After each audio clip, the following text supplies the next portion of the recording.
It's been more than 100 years since a total solar eclipse tracked directly over the state of Oklahoma. As we look forward to the eclipse on April 8th, Fox 23 certified meteorologist Laura Mock looks back in the archives to see what it was like for Oklahomans back in 1918.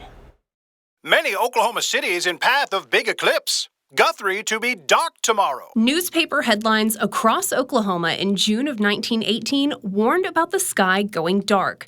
The path of totality crossed from northwest Oklahoma, just north of Oklahoma City, and south of Tulsa.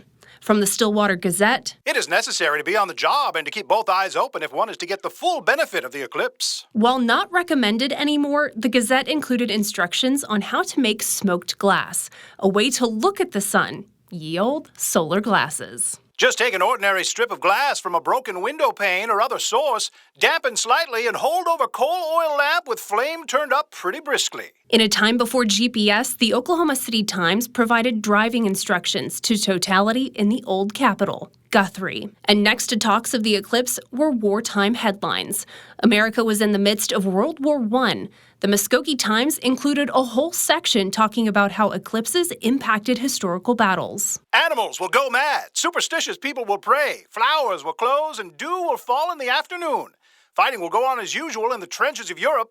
The eclipse will not be visible to the soldiers on the battlefront. After the eclipse, newspapers recounted the events. The Alva Report said, "It was as dark as at 9:30 o'clock that night. Stars shone out beside the sun and chickens went to roost. Ambitious young cockerels seizing upon the occasion to crow for bedtime.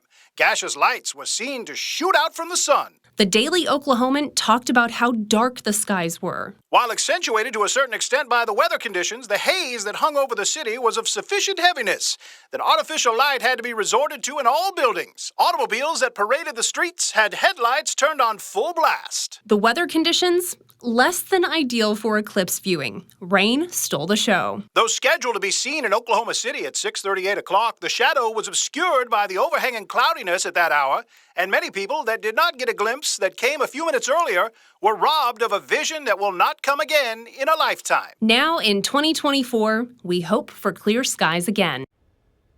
That was so fascinating. That was certified meteorologist Laura Mock reporting. Make sure you join us on April 8th right here on Fox 23 when we bring you live coverage of the eclipse as it happens. We also have more information for you about how to best watch the eclipse safely. Go to this story on fox23.com.